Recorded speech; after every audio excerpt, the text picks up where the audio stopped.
Thank you all so much for having me. It's a pleasure it's for a number of reasons, it's a pleasure to have you all here in Birmingham, because normally events that I have to do at the weekend, often I have to go elsewhere, so it's always nice to be 7 minutes from my house, which this building is. So it was a we left half an hour early, and then I was like, why have we left so early? There's no traffic on the road because everybody is in some sort of state of panic. So it's a pleasure to be here, just moments from my own home today, with the Board of Deputies. I mean, as a Labour politician, it's not incredibly difficult, actually, that would be a lie.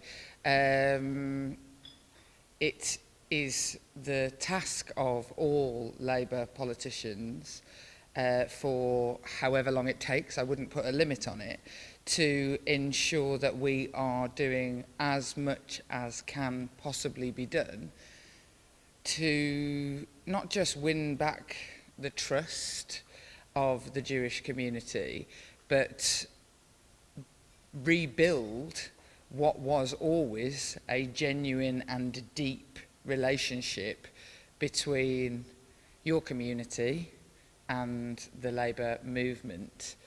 It is going to take time, and that is, I mean, I would have come anyway, notwithstanding the convenience towards my house, but also I would have come because it is the duty of all politicians to work with all communities that they represent, but it is of deep meaning to me to come to try and rebuild some trust with the Jewish community.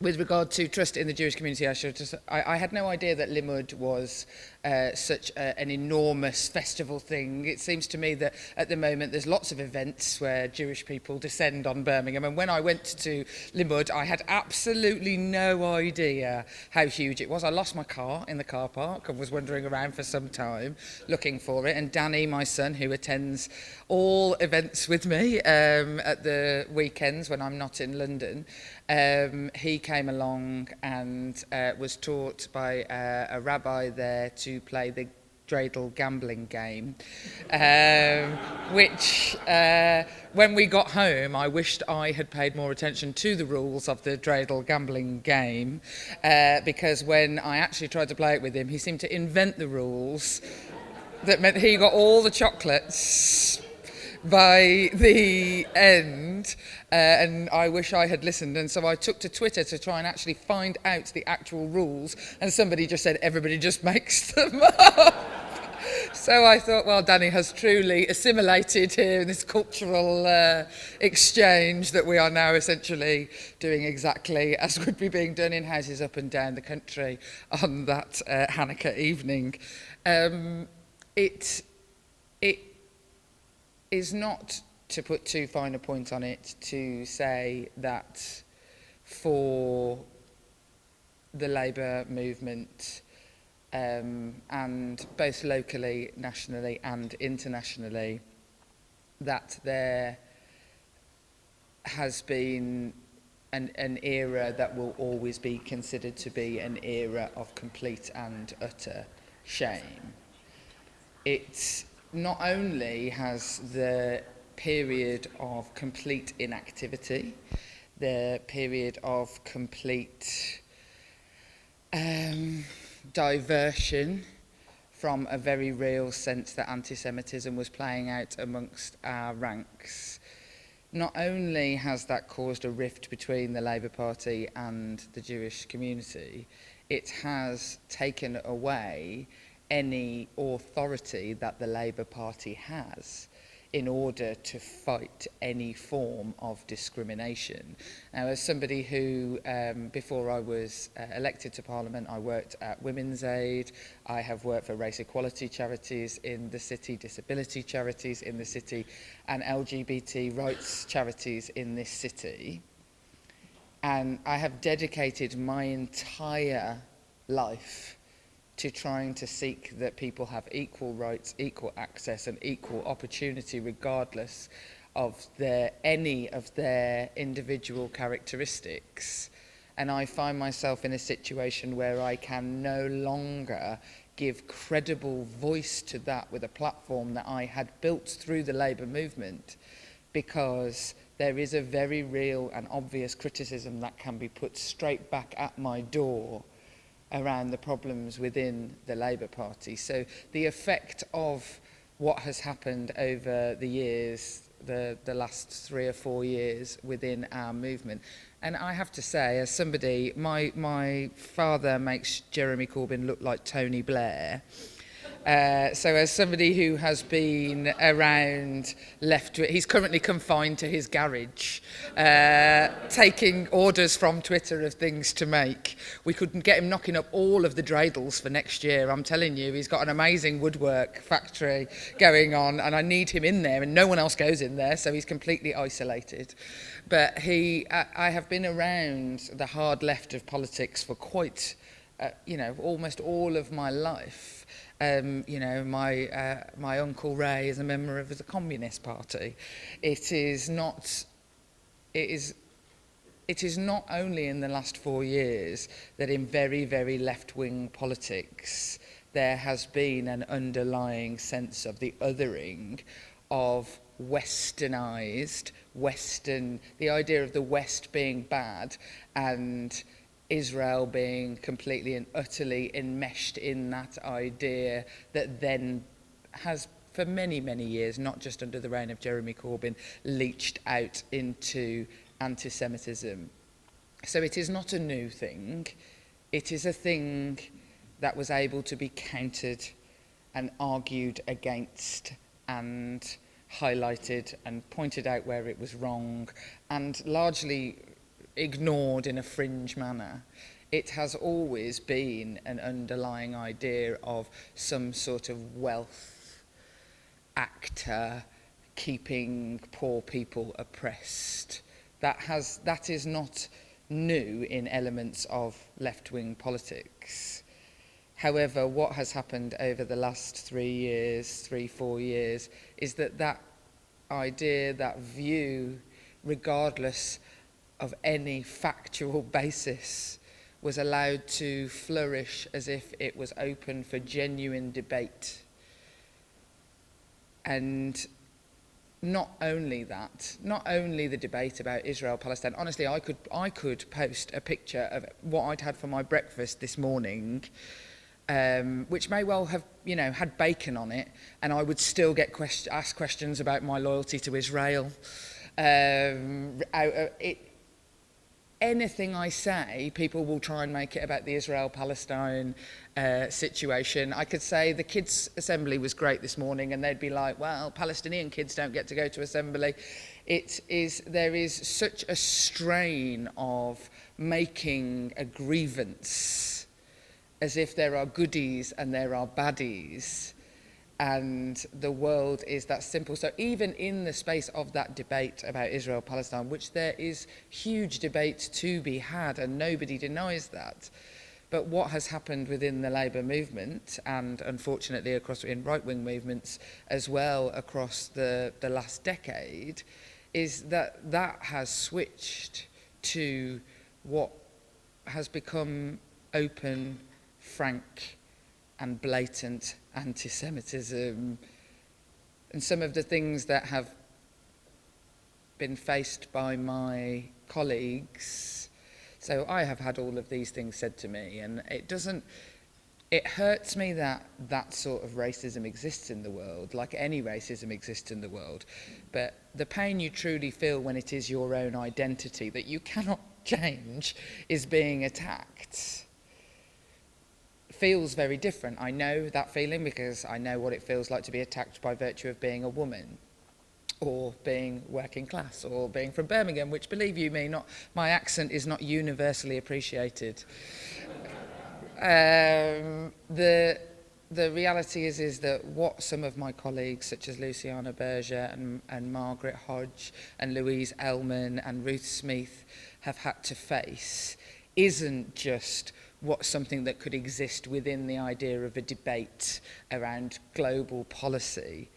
It is harrowing, violent and aggressive anti-Semitism, and we expect that from the right. Do you know, I expect to be called a jihadist by people who ascribe to Tommy Robinson's politics. I expect idiots to play out that sort of fascism from the right. When it comes from the left, it seems to come with a sense of righteousness and almost smug nature that we can't be wrong because we're the goodies. We have to break down in society the idea that some people are heroes and others belong in the bin, because the world just simply does not work like that. Nobody is perfect. And we have created of late, and I obviously blame the internet. I saw Tim Berners-Lee, the creator of the internet, saying it wasn't working for women and girls this week, to which my husband said, I wonder if they've tried to switch it on and off. And I was like, I don't think that means that they can't get on it, Tom. Bless him. It's certainly the divisive nature of the way that our politics and our discourse works at the moment seems to put people in goody camps and baddie camps and leaves no room for the realities of people's lives and the realities of difficult and complex global situations that people, you know, it is amazing how many people on Twitter think that they could solve the Israel-Palestine crisis. And one wonders why they haven't turned their hand to it rather than just spouting off online. They seem to have a huge amount of skill that is going untapped on the global stage. So we have got to, as a Labour movement, do a huge amount to recognise, to celebrate, to bring on board back again our Jewish brothers and sisters, because at the moment, the most honest appraisal I have heard of it, actually, and when I first read the headline, I thought, gosh, you shouldn't say that, because I thought she was asking Jewish people not to vote for her in an aggressive manner, but was a Scottish woman, a parliamentary candidate in the last general election, who just said, I cannot yet ask Jewish people to vote for me. I cannot yet ask that people could take that step. And because I'm so used to seeing anti-Semitism within the Labour Party, I had assumed she was saying something anti-Semitic when I first read the headline. But she wasn't. She was saying, we are not there yet. We don't just get to say we get rid of the leader who, it seems, under whom all of this problem has occurred, who seems to have given a green light to some of that discourse. It isn't enough that when you harm people so badly, when you turn against people so badly, that you don't have to do much, much, much more to rebuild those bridges. I won't feel, and we are a long way off this, I won't feel that our movement has gone far enough until Luciana Berger herself feels that she could return to the Labour Party. For me, that is the ultimate test, not only because she is a dear friend of mine, but because of all who departed, she feels the most fervent about how much the Labour Party has to do. We have got to make sure that our Jewish Labour movement feels not just tokenistically consulted on something. I know what that feels like, to be in that room where if somebody feels that they've got to tick the box by talking to you. I am that person for the government very often. They're like, oh gosh, is this any good for women? Oh yes, we saw Jess, so it's probably fine. And then they go and do something that completely damns women. It isn't a box-checking exercise. The exercise has got to be fully with the agency of Jewish organisations self-organising within our movement, making demands that can be met and are met without question. I don't understand personally how when somebody posts a picture of the Statue of Liberty with a monster on its face with the Star of David sucking across the face, I don't know how that can be up for debate. I don't understand a system of scrutiny that looks at paper evidence. I'm somebody who spent a huge amount of time in the criminal courts being very, very badly let down by decisions made about violence against women and girls, and yet when there is paper evidence, usually it is a slam dunk. The reality of blatant evidence still being open for months and months and months of disciplinary debate, I do not understand why you cannot just say, you said this, you are out. The end. It does not bear explanation, that sort of image. It only says one thing. It does not bear explanation to suggest that Jewish people are more loyal to Israel than they are to whichever country they reside in. I am originally, well, I'm not originally, actually, I'm originally from literally a minute from this building, but my family have their origins in Ireland, and I was raised with very specific political views on the Troubles in Ireland. My father is from Derry originally. No one has ever suggested that my loyalties lie in Northern Ireland, ever, once, in my entire political career. Millions of people have suggested that my loyalties lie in Israel, a country I've been to twice. So I'm not even Jewish, and apparently my loyalties lie in Israel. I had some absolutely cracking nights out in Tel Aviv when I was about 19. You could say that about many countries in the world, that my loyalties also don't lie in. No one ever says it, in fact, to my Indian or Kashmiri constituents. Never is it called into question that their commitment to Kashmir overrides their desire to get their children educated or for the bins to be collected outside their houses. It seems to be exclusively for the Jewish community, wherever they reside, to be controlled by somebody elsewhere. The amount of shekels that I'm meant to have been given, I only wish I knew where this bank account was, because in this times of downturn, I think we're all going to have to tap into that Israeli money we've been piling up somewhere. The truth is that we have a huge way to go, and not only just in the labour movement. I look around at a city like Birmingham, where the Jewish community, when I was a child, even this building, it was bigger, and every Friday, every Saturday, you would see Jewish families walking down the road. I grew up literally minutes from here, and you would watch Jewish families walking down Russell Road from King's Heath and Moseley, where I live, to get here to the synagogue. And when I was at school, there was a huge Jewish community at my school, and I see now, I mean, I was always really jealous of the kids who went to King David School because they got to finish early on a Friday. I was constantly like, Mom, can we be Jewish? I want to go to the Jewish school. They finish early on a Friday. And now I look around at the city, and the Jewish community is far smaller, far fewer than it was when I was a kid.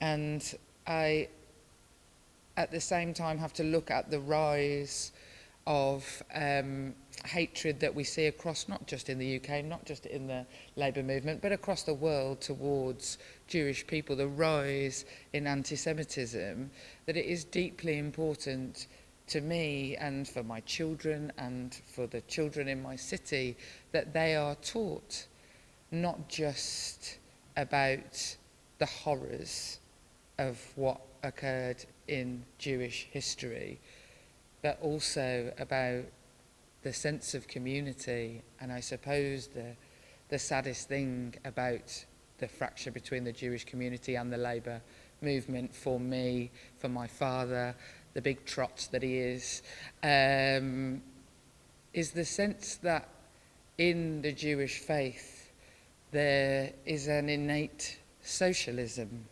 that marries so largely with that of the Labour movement that it is no surprise that they were such bedfellows for so long, that we have to celebrate the Jewish community far more and educate people far more, especially in a city like Birmingham, where the fractures in Israel, Palestine, in diaspora communities play out as if they are a reality here in our city.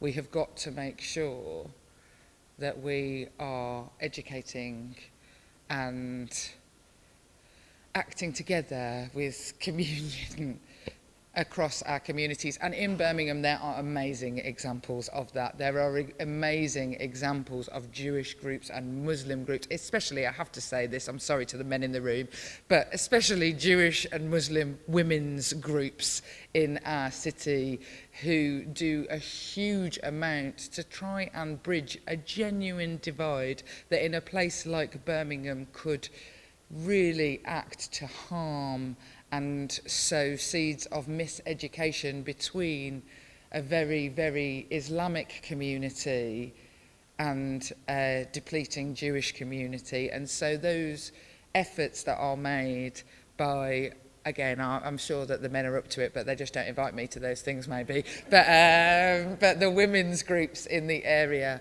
are doing huge amounts to build a divide, across a divide, and show that we are all one community. And we are about to, my mum always said, never waste a crisis.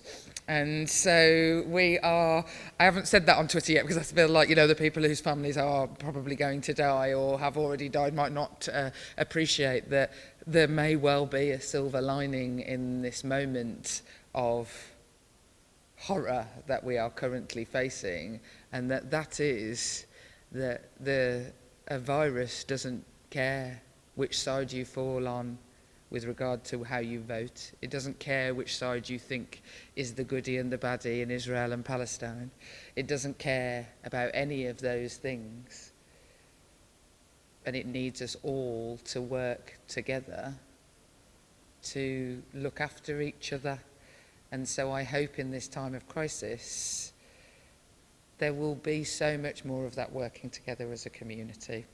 And I am here to do whatever I can for your community and for the Board of Deputies, and do whatever we can to try and rebuild some of those bridges with the Jewish community. You're welcome. Oh, thanks. I haven't got corona. We've only got one microphone with us today. Would you be able to sit down so that the deputies can ask? And can I say, I really appreciate, please sit down, all of the fantastic effort and your speech, because you're right, never waste a crisis. That really, really does resound, and we do need to work together. And I agree, being a woman, class, accent, I really associate with that myself, of the difficulties that people can face, and I think you've been very, very brave. Thank you. So deputies, please come to the microphone, as usual. And because we've only got one microphone and we have our rules for standing apart, could you please keep your distance, and there's some hand sanitizer afterwards. You don't have to all stand. You could sit around this area, deputies, if you would like to. So the question will need to be asked, and then you will need to go back to your seat, and then Jess will come back to the microphone. Thank you. We'll get there. Thank you. Richard Cohen of Loughton Federation. Thank you very much. This question is about Trevor Phillips. I'm very concerned. Trevor's, I think, given tremendous support over decades to facilitate communal harmony between the religions and between the races. And I feel now that, having read of his suspension from the Labour Party, that it's not so much because of the comments that he's alleged to have made that have been trawled up against him, which I think are at worst fairly mild criticisms, and they're certainly not Islamophobic. And I'm just wondering whether there's some scapegoating going on here. Thank you. Trevor Phillips and I, because we have the same surname, often when we are together like to embarrass people who feel a bit anxious about talking about race and pretend that we're brother and sister. It makes people not want to say the obvious thing in the room. Are you really? Yes, we are. So we're not actually brother and sister, obviously. Look, you know, I think that it's amazing how the defence of being a lifelong anti-racist only works for some people. I think that I have to listen to some of my Muslim colleagues on the criticism about the things that he has said. And if I'm being completely honest, I haven't actually read any of the stuff that he was meant to have said. But I have seen some criticism from some in the Muslim community and the alternative as well. Some Muslim people saying, well, actually, no, that I don't consider this to be Islamophobic. But I do think that we have to listen to those people's voices if, now that this has happened, to look at some of the things that he has said. And he would be the first person, I imagine, who would agree with me that he's willing to robustly defend some of the things that he may have said and explain them. But if there are people in the Muslim community saying that they feel that what he has said is Islamophobic, then I have to listen to that because it's not for me to say. However, the timing does seem... the trouble is with the Labour Party at the moment is there is no good faith. I cannot say they are acting in good faith in taking these actions because I don't believe that there isn't one rule for one and one rule for the other. Now, I always think that's probably been the case, to be perfectly honest. People protect their own in almost every institution.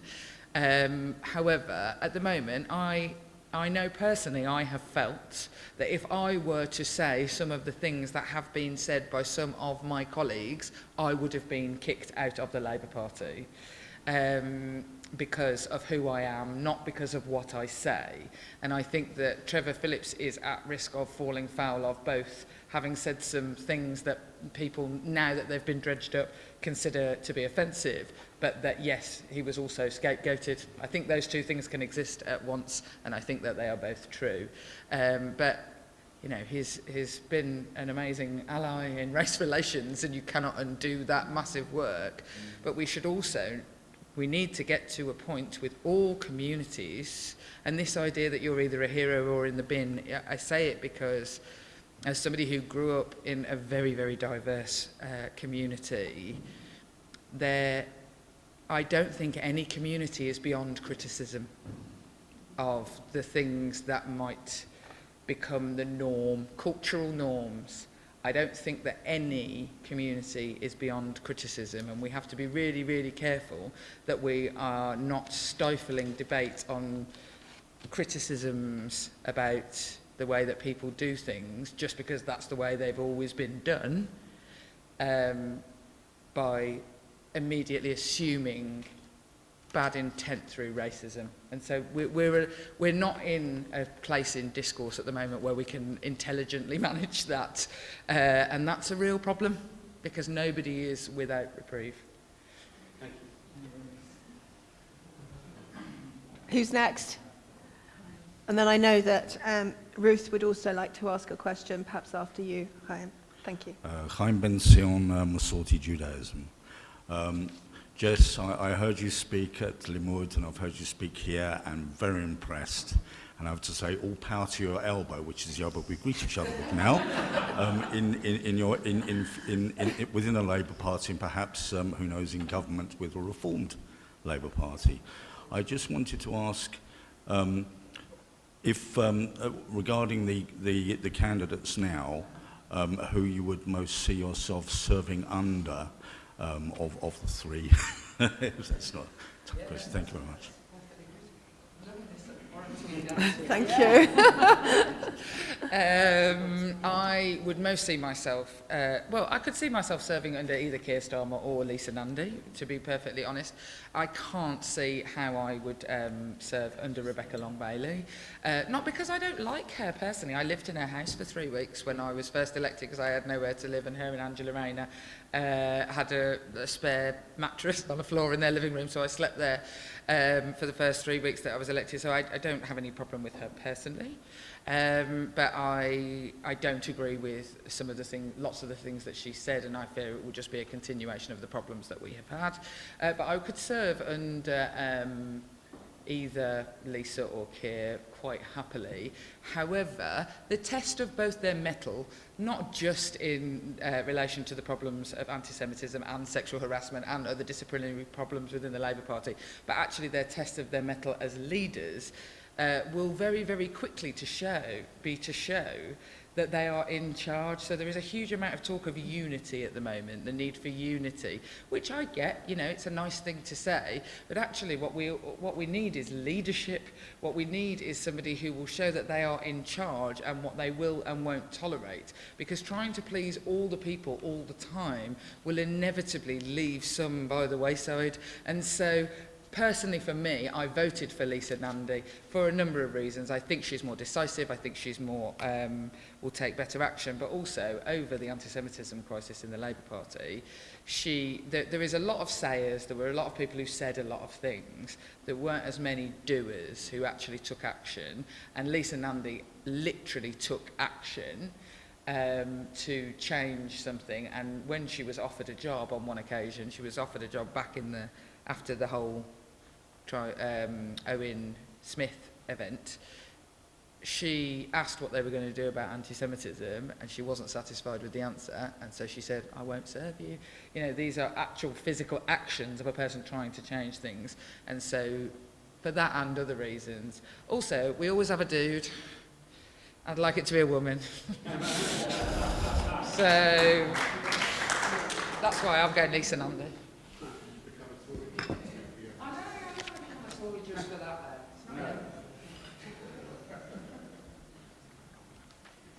I'm not a deputy.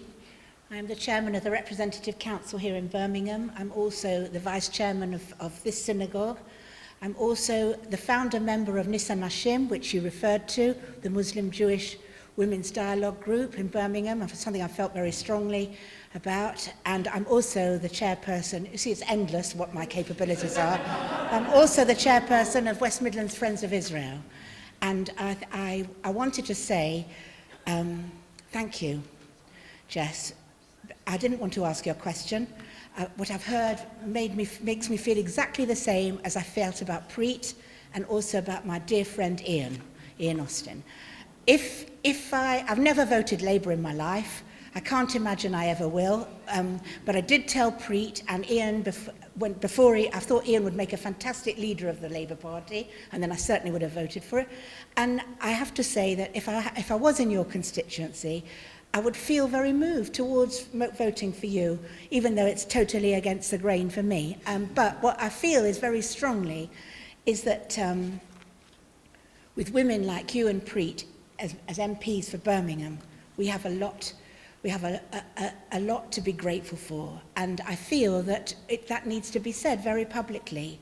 I mean, most of these people here are not from Birmingham, but my investment in you as a politician on behalf of the whole of the Birmingham Jewish community is to thank you for your known support, for your stand against anti-Semitism, for your standing up for Israel when it counts.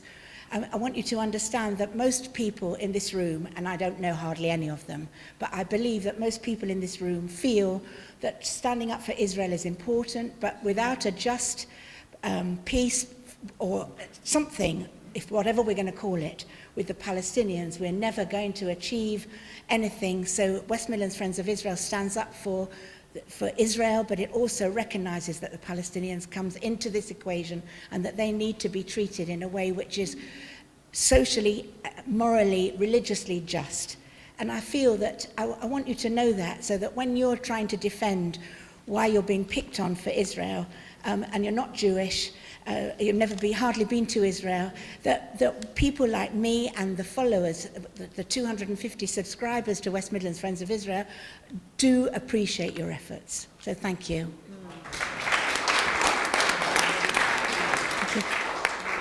Do any more deputy? Thank you. Thank you. Two more. Jeremy Michelson, Manchester, Great New and Central Synagogue. And Jess, how do you foresee what might happen as a result of the EHRC ruling when it comes?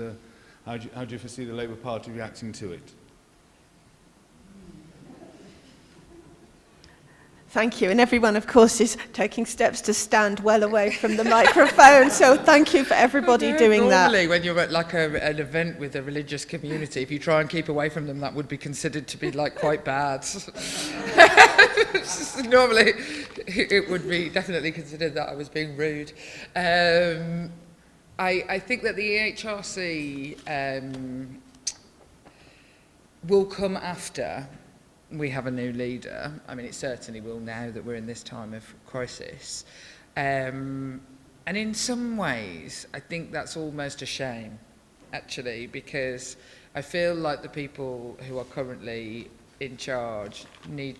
Well, actually, I shouldn't prejudge what it's going to say, but I helped give in some of the evidence, so I have a fair idea of what it will say.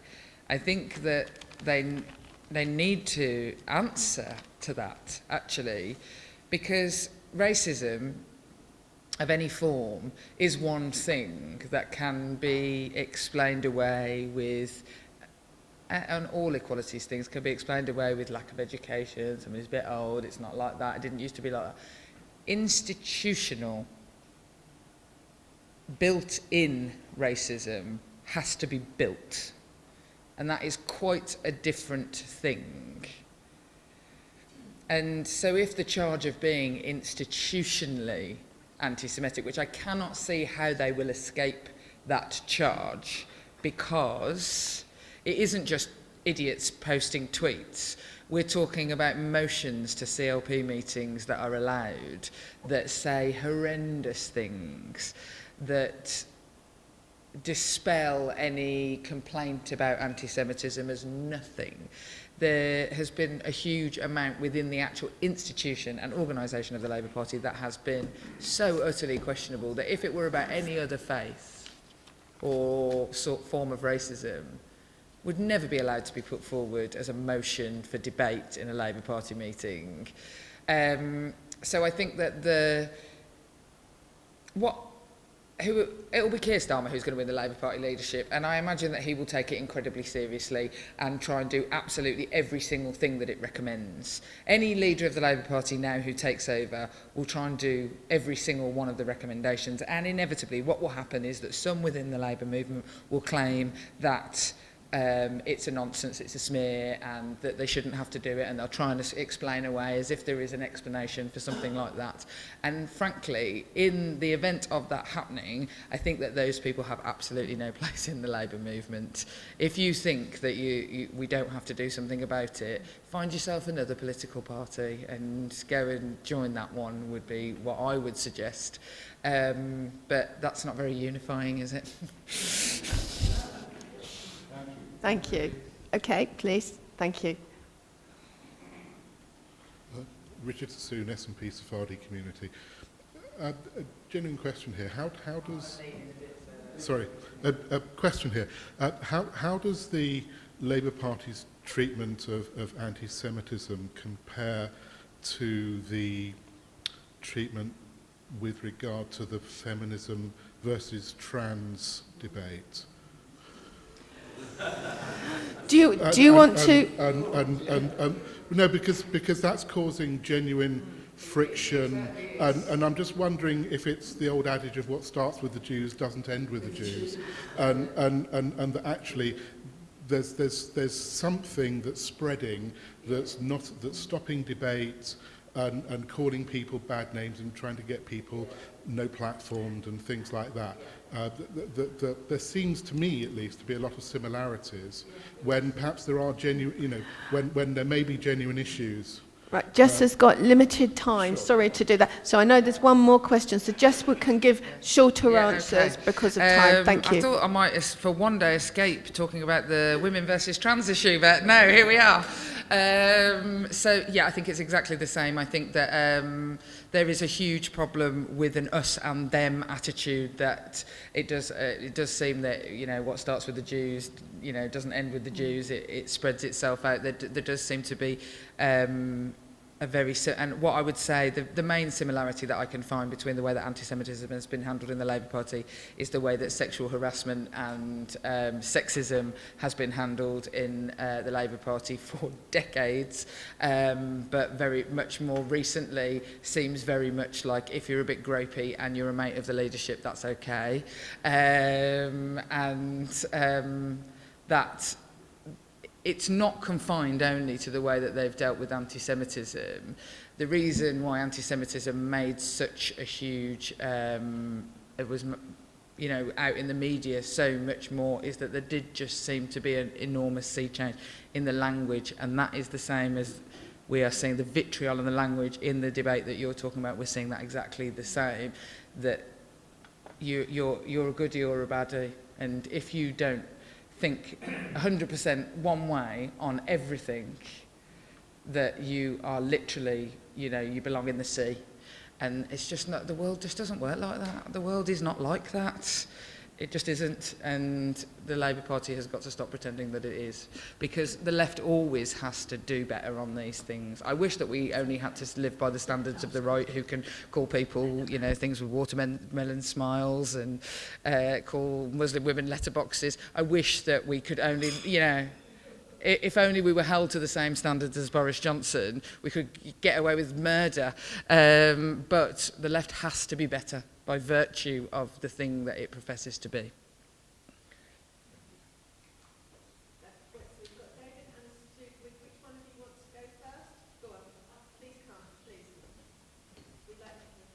Thank you.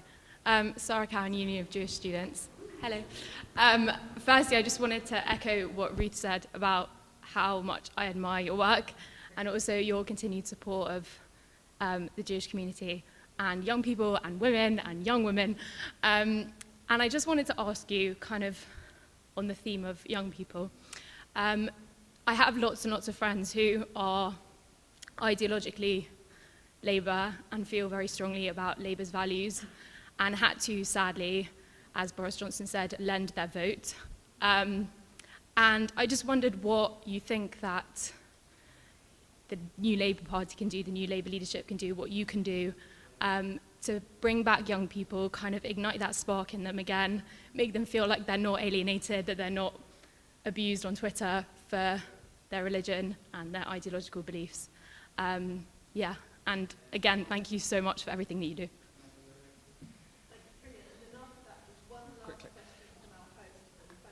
No worries. I think that young people, especially young Jewish women, actually have suffered the worst of what has happened within the Labour movement, because so much of the vitriol is online, and the online spaces and campus spaces where it has become it's really, really incredibly hostile. And I feel absolutely no surprise that people felt that they would lend their vote elsewhere for all sorts of reasons, and for being from all sorts of different categories of people, young, old, up north, down south. It went on everywhere, I'm afraid to say, as we can see from the result.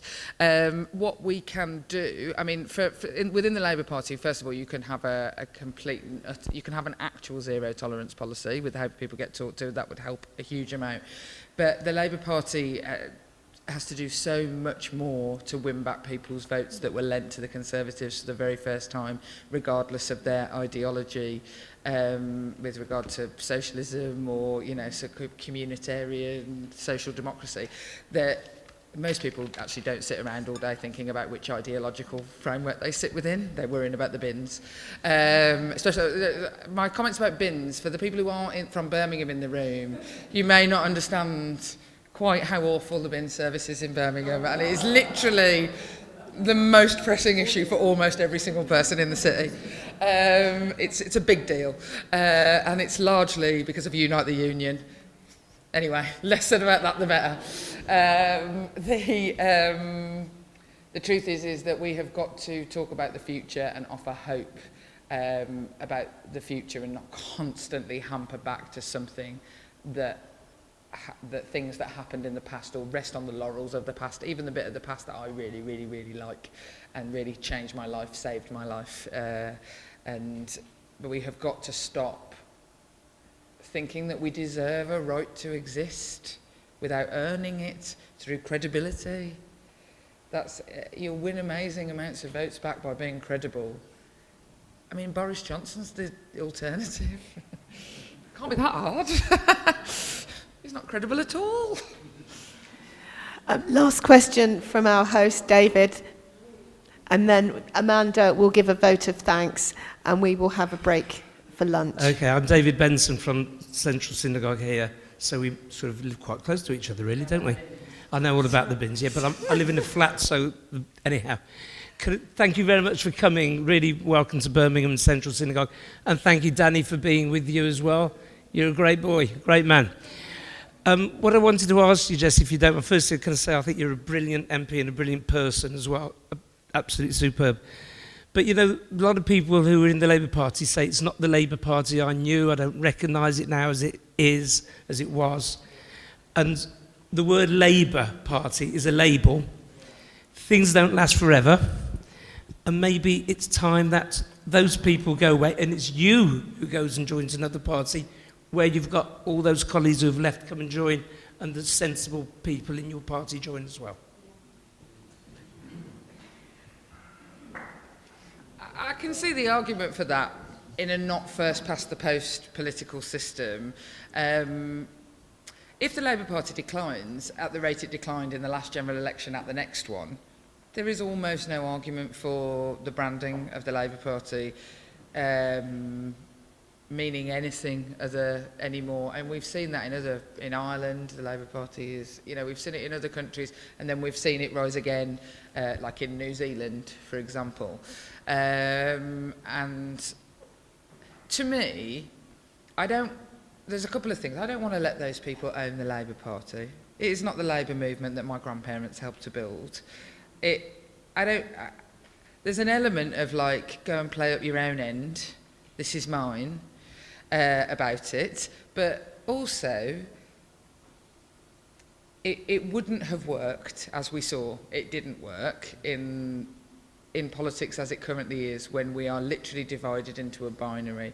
We currently exist in a political climate where binaries are everything. Yes, no, Brexit, Remain. We live in a very binary time. And for that time, the sort of plurality of coalition and coalition politics that exists in other parts of Europe, it just seems like it would falter at the moment. And my dad always said to me, don't vote for what you want necessarily, vote for what you don't want. And so you have to, at the time, make the decision for what is best to keep out the worst. And I'm not suggesting I've managed to do that successfully, but that is what needs to be done. But I make no bones about it. If the Labour Party continues to decline, we cannot just think that there is only one solution. Wherever there is a crisis, you have to look for a new solution. And if it became very clear that that was the new solution, it is just a word. So, thank you.